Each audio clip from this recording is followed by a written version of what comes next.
بسم اللہ الرحمن الرحیم بسم اللہ الرحمن الرحیم درس 13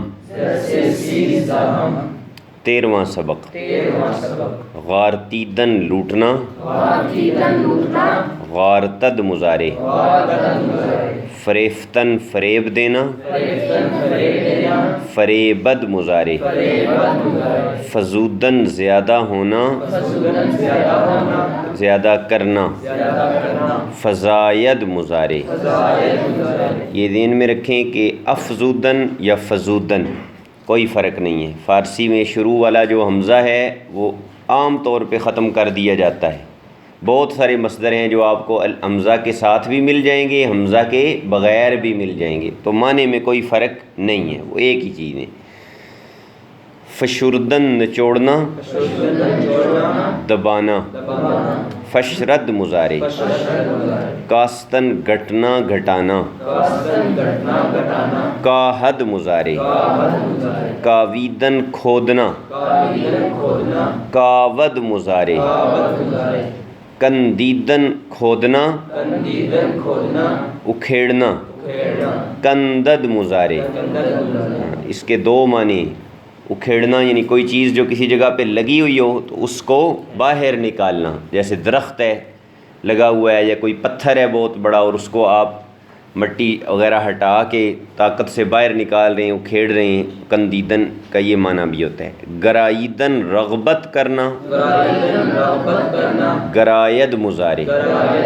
رغبت کرنا کا مطلب کیا ہے کہ کسی چیز کی طرف دل میں محبت ہو، کسی چیز کے لیے آپ اپنے دل میں کشش محسوس کریں، یہ ہوتا ہے رغبت. کسی چیز پہ دل چاہے کوئی کام کرنے کو یا کسی چیز کے حاصل کرنے کو، تو یہ رغبت کرنا ہوتا ہے. گرائیدن معنی رغبت کرنا، گراید مضارع. آخری صفحے پہ آ جائیں. ہم نے اس سے پہلے اوپر والی جو دو اصطلاحات ہیں، دو چیزیں ہیں، وہ پڑھ لی ہیں، مرکب تام اور مرکب ناقص. ہم نے پڑھا کہ مرکب کہتے ہی اس کو ہیں جو ایک سے زیادہ چیزوں سے مل کر بنا ہوں. ایک چیز کو مرکب نہیں کہتے، ایک کو مفرد کہتے ہیں. ایک سے زیادہ چیزیں جب ملتی ہیں، 2 3 4، تو انہیں مرکب کہتے ہیں. مرکب کی دو قسمیں ہیں. اگر اتنے الفاظ ملے ہیں کہ جس سے پوری بات سمجھ میں آ رہی ہے تو اسے مرکب تام یا جملہ کہتے ہیں. اور اگر الفاظ کا ایسا مجموعہ ہے کہ جس سے پوری بات سمجھ میں نہیں آ رہی تو اس کو مرکب ناقص کہا جاتا ہے. اب آج ہم مرکب ناقص کی پہلی قسم پڑھ رہے ہیں، اس کا نام ہے مرکب اضافی. مرکب اضافی کا لفظ اضافت سے بنا ہے. اضافت کا معنی ہوتا ہے نسبت. اضافت کا معنی کیا ہے؟ نسبت. جب آپ کسی بھی چیز کی کسی دوسرے کی طرف نسبت کرنا چاہتے ہیں تو آپ مرکب اضافی استعمال کرتے ہیں.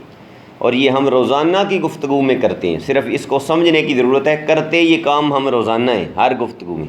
میری کتاب کہتے ہو کوئی نہیں؟ یہ میری کتاب ہے، یہ میرا بستہ ہے، یہ میرا مدرسہ ہے، یہ میرا گھر ہے، میری ماں ہے، کہتے ہو کوئی نہیں؟ یہ تمہارا قلم ہے، یہ تمہاری کاپی ہے. تو یہ سب مرکب اضافی ہیں، کیونکہ آپ اس میں کتاب یا قلم یا گھر یا مدرسے کی نسبت اپنی طرف یا سامنے والے کی طرف یا کسی اور بندے کی طرف کر رہے ہیں. جس مرکب میں ایک چیز کی نسبت دوسری کی طرف کی جائے اسے مرکب اضافی کہتے ہیں. یعنی ایسا مرکب جو مضاف اور مضاف الیہ سے مل کر بنے. یہ اس کی تعریف ہے، مرکب اضافی کی یہ تعریف ہے. کیا؟ ایسا مرکب جو مضاف اور مضاف الیہ سے مل کر بنے. اب جہاں نسبت ہوتی ہے وہاں کتنی چیزیں ہوں گی؟ 2. ایک وہ جس کی نسبت ہو رہی ہے اور ایک وہ جس کی طرف ہو رہی ہے. جس کی نسبت کرنی ہو نا اسے فارسی میں پہلے رکھتے ہیں، شروع میں رکھتے ہیں، اور اس کا نام ہوتا ہے مضاف۔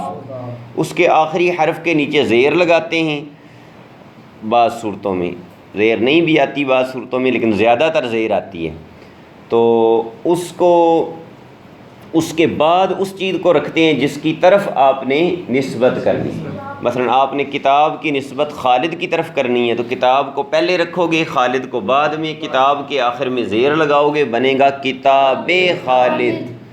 کتاب خالد، کتاب مضاف ہے، خالد مضاف الیہ، اور یہ پورا کتاب خالد، یہ پورا اس کا نام ہے مرکب اضافی۔ اس کا کیا نام ہے؟ مرکب اضافی۔ سمجھ آ گئی جی؟ مرکب اضافی کی تعریف کیا ہے؟